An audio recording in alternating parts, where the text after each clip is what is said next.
Hello out there in the void. Vivirzo is back to talk. Well, first off, let's just get this out of the way. I like Rob Zombie films.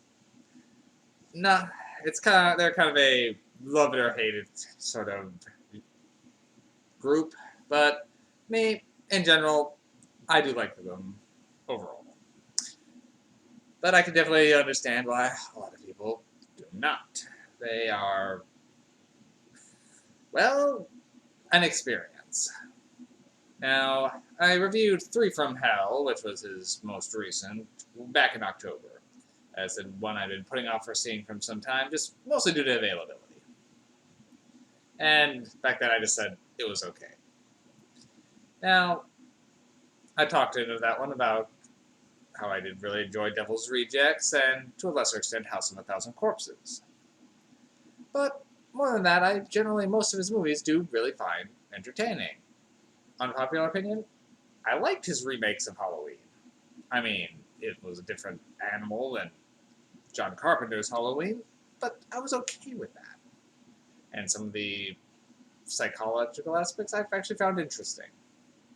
They're not perfect by any means, but they were interesting. Even his batshit 31 movie I actually found entertaining. I don't know if I'd call it a good film, but an entertaining one. But we're not discussing any of those today. We're here to talk about The Lords of Salem, which I have more of an interesting history with. Or at least a mixed history, I should say. Now, Lords of Salem was released, I believe, is his fourth or third.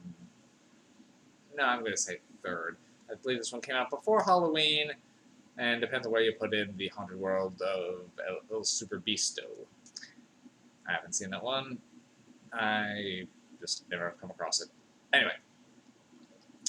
Now, this movie I had been meaning to see after I saw previews for it, and just, well, never got around to it. And it was just one that I kept seeing for sale, but never actually finally buying. And it took me, well, I think it came out in 2012. It was well past that. I think it was, I want to say 2018 maybe that I finally got around to seeing it. And the first time I did, I didn't really care for it. But that was probably a combination of, one, this is pretty much unlike any of the other Rob Zombie films, so my expectations were completely in a different direction. And because I had been meaning to see it for so long, it may have gotten built up in my own head. Now,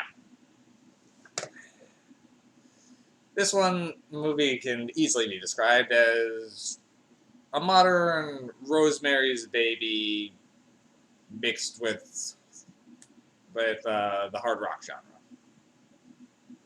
There you are. It's pretty much that. Or if you want to take the plot to another level, a DJ hears a record so bad it causes her to give birth to the Antichrist. More or less, that's really this film's essence there. Now, Sherry Moon Zombie plays the lead, Heidi Hawthorne, or she goes by Heidi LaRock as her stage name. Anyway, she's a DJ, has one of those humor talk shows with two other people. One of them played by a Rob Zombie regular. I don't have my notes for who plays who for all this, but I will say the film was particularly well cast, but I do have a few problems there, but I'll get into that later. But overall, that works fine. They have a good rapport, and I did enjoy hearing their talk segments. Now, this movie is subdued when it comes to a Rob Zombie film. Now, it still is quite loose with its language, but you can get a few sentences out without excessive cursing, unlike, say, Halloween or Devil's Rejects. So there's that, and also, while there are some gory bits, it is not nearly as gratuitously violent as any of his other movies. that instead this movie makes up for it with a lot of nudity.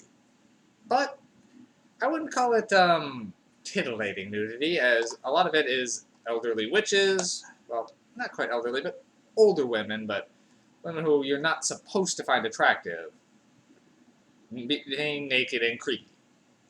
So, but there's also plenty of nudity that is supposed to be attractive, but this is probably his most sexual film, particularly with some of the psychedelic freakout scenes later on. But, so I wasn't expecting all that going in, so the first time I was sort of baffled by it. Now, another unpopular opinion for me, for Rosemary's Baby, which I compared it to, it was a movie that I only saw a couple years ago, finally. And I'll be honest, it didn't impress me. I can understand why it was such a big deal at the time, and can say that the acting, a lot of it was interesting to watch, but for me, it just was kind of slow, and I was hoping for more of a payout. I mean, I didn't dislike it, but I didn't see what all the... I can understand it being a classic, but I don't understand why it gets put on such a pedestal. So, perhaps it's just this type of movie that just didn't really do it for me. Now, watching this one a second time, I did enjoy it more. Quite a bit more, actually, now that I knew what I was in for. Essentially, the way the devil's music seems to be driving every woman in town to madness and self-destruction was interesting and sort of terrifying with some of the implications that didn't maybe get across to me as much as the first time. That said, this movie is paced really slowly, especially when compared to other Rob Zombie films. So that could be what threw me off in that regard. But watching Heidi's pretty much spiral into madness and essential becoming the mother of the Antichrist is, well, it is a bit of a ride, and it is really well acted. Now, so I will say I did like it a lot more on a second viewing. This one is probably the most polarizing of people who like Rob Zombie films. More people who prefer his work put this one on the bottom. People who don't usually kind of elevate this one up. But I can definitely see more of the appeal this time around. Also for how the characters play off of each other, and some of the imagery is, well, particularly when it goes full freak out at the end. Now, a lot of people don't care for fake-out dream sequences in films, and I'm not the biggest person on them either. Once in a while, sure, but they can really be overdone, particularly if there's no reason for them. I will say this movie has a lot of dream sequences, but in another way, that's sort of the point of this one. Essentially, you're not supposed to know what's real and what's in her head, what is a dream and what's actually happening. And the character is essentially mentally falling apart, so half of the movie being in her head makes perfect sense. And so, a little bit more of the plot line. I mentioned she's a DJ who here gets this record. I didn't really go into much detail, so Heidi works at this radio station. She gets a record from The Lords, and gives it a listen, and it's, well, what her friend tries to play, that just won't even play, which is very strange. When she tries, starts right up, and it's this weird, almost grim chant-like music. And later on, she plays it on air, and things get increasingly weird. Particularly, she starts having more and more trippy fantasies and nightmares. And her landlady, it seems increasingly off, and there's more imagery of creepy naked witches appearing amongst her apartments and just stalking her. And it keeps descending from there as her friends try to figure out what's going on with her, whether she's on drugs again or something else, and things get concerning. Particularly when a local author of a true Salem history book uh, realizes something's off with the name the Lords of Salem and starts looking into that and begins making some connections about how Heidi might be connected to the original, then to some events in Salem's history. So on the first viewing, I probably would have only given this one a low 3. I'm gonna actually bump this one up to a 4 this time around. I did enjoy it more than I did the first time.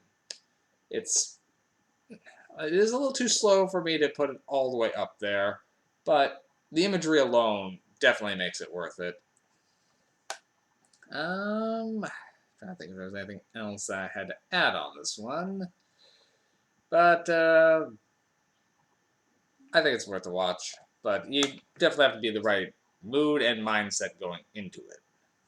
It's not a Rob Zombie typical one, and that's a good thing that he actually can have a bit more range.